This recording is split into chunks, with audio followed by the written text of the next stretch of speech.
அஸ்ஸலாமு அலைக்கும் வரஹ்மத்துல்லாஹி வரகாத்துஹு. நம்ம இன்றைக்கி ஒரு பச்சை பூ வச்சு கிரேவி எப்படி செய்கிறன்றதை, பச்சைப்பூ உருளைக்கிழங்கு, இது வந்து ப்ரொக்காலின்னு சொல்லுவாங்க, உடம்புக்கு ரொம்ப நல்லது. இது எப்படி செய்யலான்றதை நம்ம முழு வீடியோவில் போய் பார்க்கலாம் வாங்க. இந்த ப்ரொக்காலிக்கு கொஞ்சம் மசாலா வதக்கி அரைச்சிக்குவோம். கொஞ்சமாக எண்ணெய் போட்டுக்க, ரொம்ப வேணாம். இப்போ நம்ம ஒரு 2 ஸ்பூன் முழு தனியாக வச்சுருக்கேன், இந்த முழு தனியாக சேர்த்துக்கிறோம். அதே மாதிரி 1 ஸ்பூன் சீரகம் வச்சுருக்கேன், சீரகத்தை அதில் சேர்த்து வறுத்துக்குவோம். இதுதான் நம்மளுக்கு அந்த மசாலா. ரொம்ப ஹெவியான மசாலா இல்லைன்னா கரம் மசாலா பொடி போட போகிறோம்.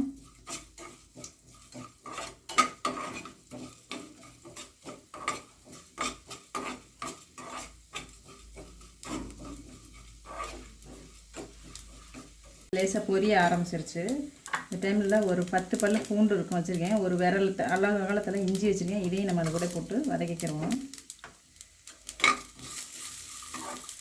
லேசாக வதக்கினா போதும், ஏன்னா நம்ம வந்து கருகி போயிடும் தனியாவெல்லாம். அந்த லேசாக படப்படன்னு பொரிஞ்சால் போதும். அந்த டைமில் இஞ்சி பூண்டு சேர்த்து வதக்கிட்டு இதை ஆற வச்சு அரைச்சிக்கணும். நம்ம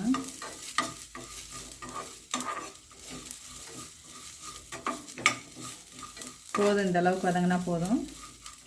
இப்போ நம்ம இதை எடுத்து வச்சுக்கலாம். இப்போ இந்த மிளகாயும் இது கூட போட்டு 2 வதச்சிக்கிடுவோம். வறுத்துட்டு அந்த அரைக்கிற மசாலா சேர்த்துக்கிடுவோம். ஒரு 3 குண்டு மிளகா போட்டிருக்கேன், 2 காஷ்மீரி மிளகா போட்டிருக்கேன், ஒரு 5 மிளகா, அதையும் வறுத்துக்கிடுவோம். வறுத்து அந்த மசாலாவோட சேர்த்து அரைச்சிட்டு வந்துடுவோம். வெறும் சட்டியில் வறுத்தா போதும் மிளகா.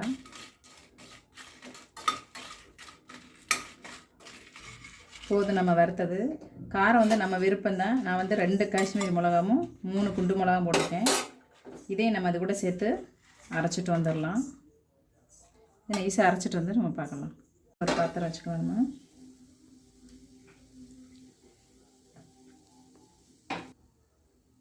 இப்போ நம்ம இந்த ப்ரொக்காலி வந்து நான் வெட்டி வச்சுருக்கேன். பச்சைப்பூன்னு சொல்லுவாங்க, இது பச்சைப்பூன்னு சொல்லுவாங்க, ப்ரொக்காலின்னு சொல்லுவாங்க. இது உடம்புக்கு ரொம்ப நல்லதுன்னு சொல்கிறாங்க. இதெல்லாம் நம்ம அடிக்கடி சமையலில் செஞ்சு சாப்பிட்ணுதெல்லாம். முதல்ல அதை வதக்கிக்கிறோம். நம்ம கொஞ்சம் தண்ணி போட்டோம், தண்ணி போட்டு நம்ம எண்ணெய் ஊற்றி வதக்கிடுவோம்.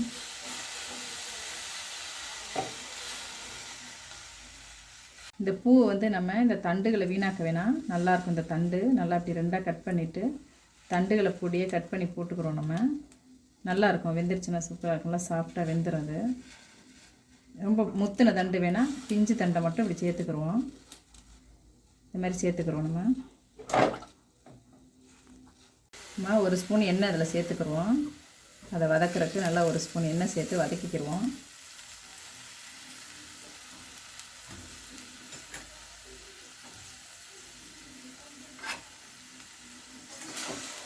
இதை நல்லா எண்ணெயில் நல்லா வதக்கிடுவோம். அதை நான் விதன்னு சுடு தண்ணியில் போட்டு வச்சுருந்தேன், ஏன்னா இதை கொதிக்கலாம் வைக்க வேணாம். லேசாக விதன்னு சுடு தண்ணியில் போட்டால் போதும். இதை இப்போ நல்லா வதக்கிக்கிறோம். இதை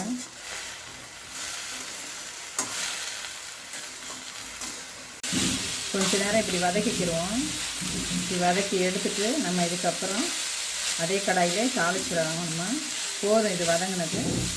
இப்போ இதை நம்ம மாற்றிக்கிடலாம் பிளேட்டில். இப்போ இதை அப்படியே நம்ம மாற்றிடுவோம்.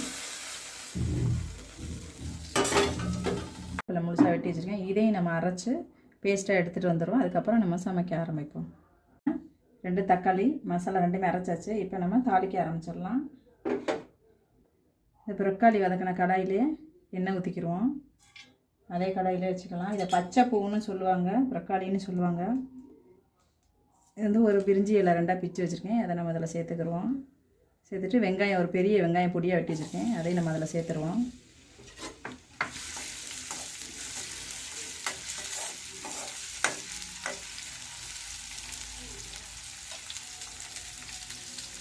கொஞ்சம் லேசாக வதங்கிடுச்சு. இந்த டைமில் ஒரு உருளைக்கிழங்கு, பெரிய உருளைக்கிழங்கு ஒன்று வெட்டி வச்சுருக்கேன், அதையும் நம்ம அதில் சேர்த்துக்கிடுவோம்.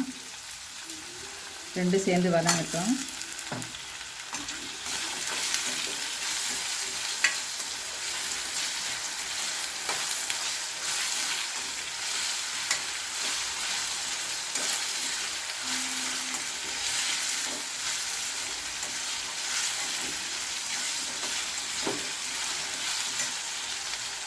கொஞ்ச நேரம் வதக்கிட்டோம். இப்போ நம்ம இந்த அரைச்ச மசாலாவை அதில் ஊற்றுவோம்.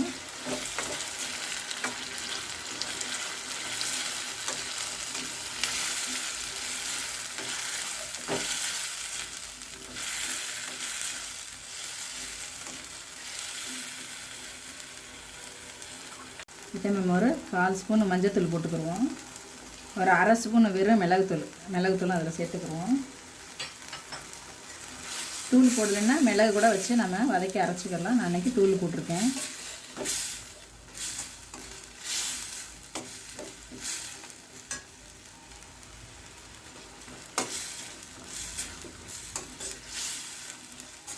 இது கொஞ்சம் நேரம் நல்லா எண்ணெயில் வதக்குவோம். அப்போ தான் அந்த இஞ்சி பூண்டு வாசனை தான் நல்லா வரும். இந்த பச்சை வாசனை போகிற வரையும் கொஞ்சம் நேரம் வதக்குவோம்.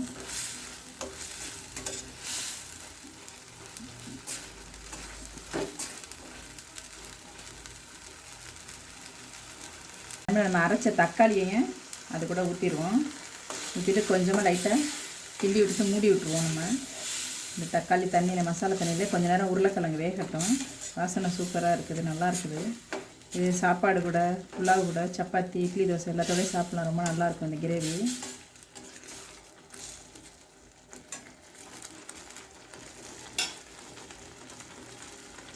ஒரு 1/2 ஸ்பூன் கல்லுப்பு போட்டு வந்துட்டேன்.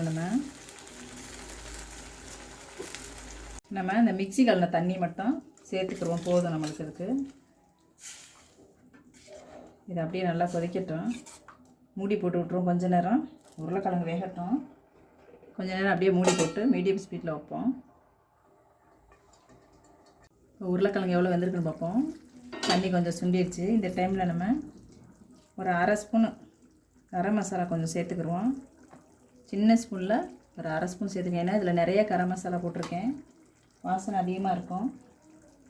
இந்த கரம் மசாலா எப்படி அரைக்கிறதுங்கிறத நான் முதல்ல ஒரு வீடியோவில் போட்டிருக்கேன், பாருங்கள். இந்த மாதிரி கரம் மசாலா அரைச்சி வச்சுக்கிட்டாக்கா இந்த மாதிரி கிரேவிங்களுக்குலாம் நல்லா போடலாம், நல்லாயிருக்கும்.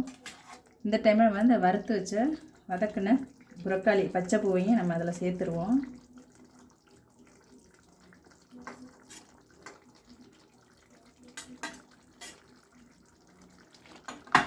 சேர்த்து நல்லா கலக்கி விட்டுட்டு கொஞ்சம் நேரம் மூடி வச்சுருவோம்.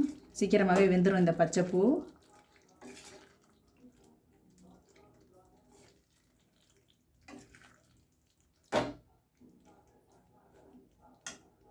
லேசாக தண்ணி வேணால், கொஞ்சமாக தண்ணி வேணால் ஒரு 1/4 ஸ்பூன், ஒரு 1/4 டம்ளர் சேர்த்துக்கிடுவோம். சேர்த்துட்டு கொஞ்சம் நல்லா கலக்கிட்டு உப்பு செக் பண்ணி பார்த்துட்டு மறுபடி இதெல்லாம் நல்லா அமுக்கி விட்டுட்டு மூடி வச்சுருவோம். வேகட்டும். சீக்கிரமாகவே வெந்துடும் இந்த பச்சைப்பூ.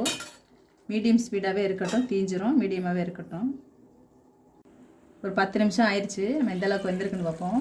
ஏன்னா ஏற்கனவே நம்ம அந்த பச்சைப்பூ புரக்காளியை நம்ம வதக்கிட்டதுனால சீக்கிரம் வெந்திருக்கும். அவ்வளோதான். நம்ம உருளைக்கிழங்கு காய் எல்லாமே வெந்துருச்சு. இந்த டைமில் கடைசியாக கொஞ்சோண்டு கொத்தமல்லி தழை தூவி அவ்வளோதான், நம்மளுடைய புரக்காளி கிரேவி ரெடி ஆயிடுச்சு. இது சப்பாத்திக்கெலாம் ரொம்ப சூப்பராக இருக்கும். ரைஸ் கூட, சப்பாத்தி, டிஃபன் எல்லாம் சாப்பிட்லாம். அவ்வளோதான், நம்ம புரக்காளி ரெடி ஆயிடுச்சு. இப்போ நம்ம அடுப்பை ஆஃப் பண்ணிடலாம். அவ்வளோதான், நம்ம கிரேவி ரெடி ஆயிடுச்சு.